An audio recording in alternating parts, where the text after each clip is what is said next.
क्रिसमसको एउटा मिठो सम्झना नि मेरो एकजना भाइ हुनुहुन्छ एलाइजर जोम भन्ने उहाँ हाम्रो अफिसमा काम गर्नुहुन्थ्यो अनि क्यारलिङ मैले सिकाएँ सबलाई अब लु क्यारल खेल्नुपर्छ है योपालि चाहिँ भनेर सबै जम्मा गरेर अनि म नै अगाडि बढेर चाहिँ होइन नडराऊ किनभने तिमीहरूको निम्ति आज दाउदको सहरमा एउटा मुक्तिदाताको जन्म भएको छ जो ख्रिस्ट प्रभु हुनुहुन्छ भनेर त्यहाँदेखि गिटार बजाउने युथ को छ अब त्यहाँ उसलाई चाहिँ घड्याङ गरेर चाहिँ हेर न आकाशमा भनेर चाहिँ सुरु गर्नुपर्ने अनि मैले चाहिँ गर्दा गर्दा अब वाक्कै लाग्यो कतिवटा घर है अनि एकजना भाइको घरमा हामी गयौँ यसलाई चाहिँ यो घरमा चाहिँ तिमी कराऊ है भने अँध्यारो है सबैजनालाई बत्ती मारेर बसाइ हामी चाहिँ स्वर्गीय दूतहरू जस्तो कराउँछौँ भने ठ्याक्कै एलाइजर है सबजना ए चुप लाग चुप लाग चुप लाग अगाडि गयो एलाइजर है तामाङ मान्छे है नठराउ भने कि सबजना गीत गाउनु छोडेर त नठराउ होइन हौ नडराउ भनेको भनेर मेमोरिजहरू सेयर गर्नु होला क्रिसमसको अर्को एउटा मिठो सम्झना चाहिँ के हो भने नि पेदुङमा सेन्ट जर्जेस हाई स्कुलमा जहिले पनि वार्षिक रिजल्ट चाहिँ डिसेम्बर 20 तारिकै हुन्थ्यो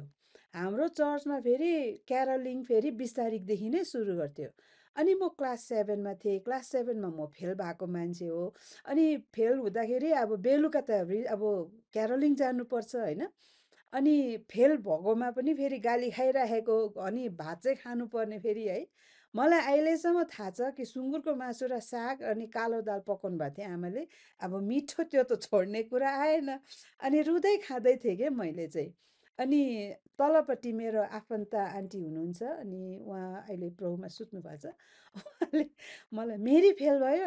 अनि आमाले पछाडिबाट यो फेल भयो अनि आन्टीले मलाई सट्टै हेरेर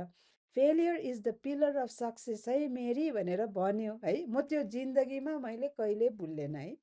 आन्टीले त्यो भनेर त गयो अनि त्यहाँ अब खाना छिटो छिटो अब रुत्दै पनि खाएर चाहिँ अब इन्टेन्सन चाहिँ क्यारलिङ जानुपर्ने अनि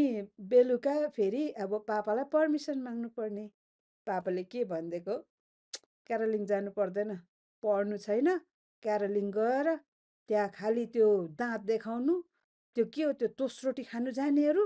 भनेर गाली गयो एक दिन चाहिँ के भयो भने क्यारोलिङ खेल्नुलाई चाहिँ हामी चाहिँ राउगाईमा गएको थियौँ अनि राई गाउँमा जाँदाखेरि चाहिँ त्यहाँ चाहिँ अदुवा रोपेको हुँदो रहेछ अदुवा चोर्नेहरू पनि थुप्रो हुँदो रहेछ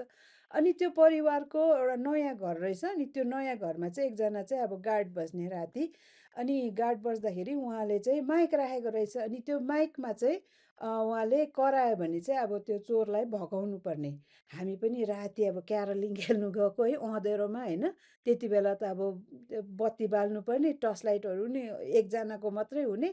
अनि बिस्तारो बिस्तारो गएर चाहिँ त्यहाँदेखि हामीले चाहिँ आनन्द मनाऊ भन्दाखेरि त भित्रबाट त चोर आयो भनेर त त्यो दाजुले त